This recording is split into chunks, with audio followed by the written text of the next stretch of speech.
Elon Musk calling Twitter a crime scene, and Republicans are vowing to get to the bottom of it. Part 5 of the Twitter files dropping just hours ago, once again revealing the lengths the company went in order to censor and suppress conservatives. The GOP say they are ready to, quote, roll out the red carpet for Musk to testify at their upcoming Hunter Biden hearings, and Kevin McCarthy is vowing to hold accountable those 51 spies who dismissed the laptop story as Russian disinformation. Those 51 intel agents that signed a letter that said the Hunter Biden information was all wrong, was Russia collusion, many of them have a security clearance. We're going to bring them before committee. I'm going to have them have a hearing, bring them and subpoena them before committee. Why did they sign it? Why did they lie to the American public? So far, it's critics from the mainstream media. The three big networks devoted 0 minutes to the Twitter files, and when the media does cover it, they laugh it off. If you want to know the future of the Republican Party, as you were discussing quite articulately last hour, take a look at the cover of the New York Post this morning. If you're out there sitting at home, worried about your home heating oil bill, your grocery bill, the status of your kids in school, forget about that, because we've got to get... But at least there's one Democrat who thinks this is a big deal. It is wrong to censor journalists. Look, the New York Post hasn't written a kind thing about me in my 6 years in Congress. They're a conservative point of view paper. But that doesn't mean that you can stop publishing their pieces or articles or censor their journalists from sharing stories. All right, Jesse, these Twitter reveals even more suppressive details. And the amazing part of all of this is as we watch the real unearthing of a scheme to defraud the American public of information relevant just prior to a presidential election, the Democrats are silent. Not one, other than Ro Khanna that you just heard, is willing to say, you know, politics aside, the First Amendment, the right of the press, free speech matters in America.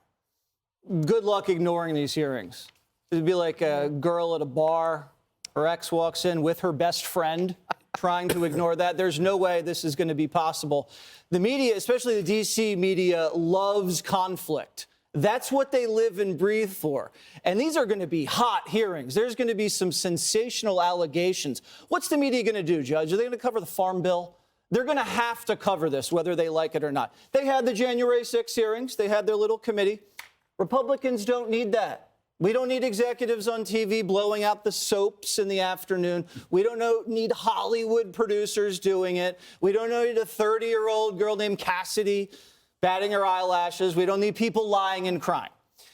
This thing is after the truth, and I'm not being dramatic. We're talking about witnesses bringing in the richest guy in the world to testify under oath, former CIA director, current FBI director, Biden family business partners. We may even have to bring in Miranda Devine from the Post. Yeah, sure. Or an escort. It's going to be very good. Now, we know now clearly Twitter was not a private company.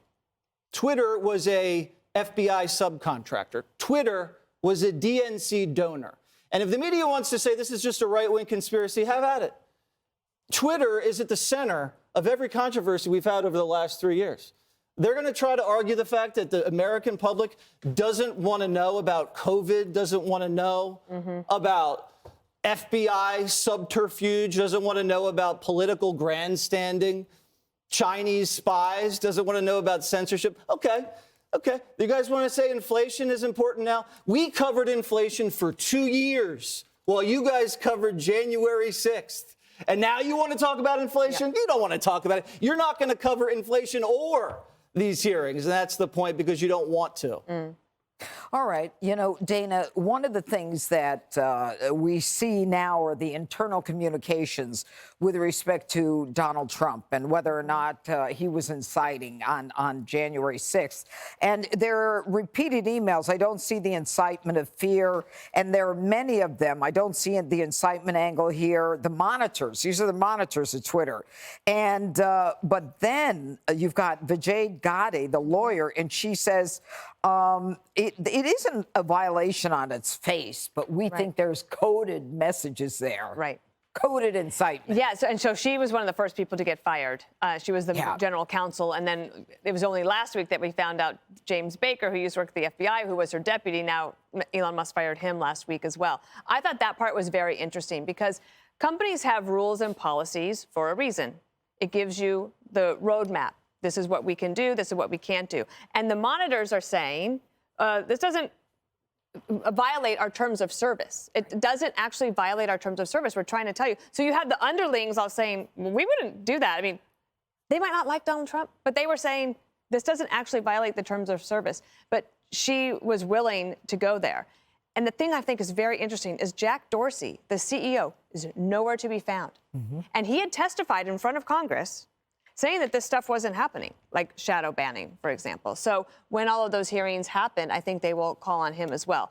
The other thing I think is very interesting is with the media coverage of it, or there's like the left's reaction. So we've had 5 releases now of these Twitter files. And for a while, when they first come out, the left's very quiet. And then all of a sudden, it's like a bat signal goes out and they all get the same talking point and they start saying, oh, they're just doing PR for the richest man in the world. And then last week it was, well, Twitter just didn't want to release naked photographs of Hunter, and everybody can understand that, right? So it's like they all get on the same page and then they drive. They won't be able to avoid the hearings. They will be there. Don't know exactly what will happen out of it, but it's very interesting. We're at the point where you have now a private company who is in charge of the public square. And the hearings are not just to have a look back, but what do we do going forward and who is going to be a part of this? The last thing I would say is do not worry. I will cover the Farm Bill on America's Newsroom. Okay, Harold, would you have been one of those Democrats or another one Democrat along with Ro Khanna to complain about this? And what do you think the chances are of Elon Musk actually testifying? Well, I have said that I think this is wrong. I think censorship at any level is wrong. Ro Khanna. We've talked to, well, Right. Congressman, he's a United States Congressman. He's made it, but you asked me the question, would I mean, I've done it. I wouldn't be a different person if I were in office. I think the key issue here is oversight. And the issue I'm most concerned about, I could really care less about what happened in terms of 2020 and whether or not this private company decided to do something they shouldn't have done. But when the government got involved, the private company can do whatever it wants. In the marketplace, we as consumers of that product just said we don't want that any longer. But the thing that troubles me the most, and I think, you know, some Democrats say that this issue of investigations, and I think they're right in this regard, that no voters in the polling said, I want you guys to investigate. But voters did say threats to democracy were a concern of theirs. And if the FBI or any alphabet soup of law enforcement agencies was talking with this company about the kinds of things that are being alleged by Mr. Taibbi and Ms. Weiss, and again, they probably should be brought before the committee as well because it's their words that have really gotten us to this point. Their words? No, they provided the emails. Well, no, they're giving us coverage of their commentary on. They've not provided. They're giving us coverage on emails. But Judge, I don't want to argue with it. I think whomever they call before the committee, the only concern I have is if a government agency was asking a private company to censor political language. If that is what happened, that's the problem. All the other stuff, look, politics and retribution, unfortunately, go hand in hand in today's world. But censorship should not. And that's what the focus of the hearing should be. Not all the other nonsense or some of the other nonsense I hear being talked, not here, but in some other circles around media. All right, Greg, after you respond to what Harold just said, I see it in your eyes. Are those 51 Intel guys going to testify, and should they lose their security clearance? Absolutely. That is, I'll talk about the other stuff in a second. A lot of this comes down to just straight bias. Bias isn't against the law. So if you're going to do a hearing on bias, you're going to waste a lot of time. So you don't want to do that. You want to talk about those intel agents. Who contacted them? Why did they agree to do that without having any kind of evidence whatsoever? What was in it for them? I want to know about that. I also want to know about why did they target a top doctor? That's a thing that's outside of the bias sphere. Oh, I stole that. Anyway, I think that's a Scott Adams line. But anyway, it's not. So it's not about Trump. They censored somebody over a lockdown whose experience was researching lockdowns. That's kind of a big deal. And he was right in the end. He's the one who said if we keep kids out of school, they're going to suffer. You could argue that censorship costs lives. Yeah. So I think that's a big deal. So you've got the intel agents, but the other stuff, we talked about this about 4 or 5 years ago. There's the three horsemen of the media, of the liberal apocalypse. They control arts, the media, academia. Naturally, they were going to capture the fourth, which is social media. What Musk is doing right now, he's the canary in a coal mine, basically saying, look, this Twitter dump, it's not against the law. It's reflecting the biases that you find everywhere. It's never about the policy. It's about the people.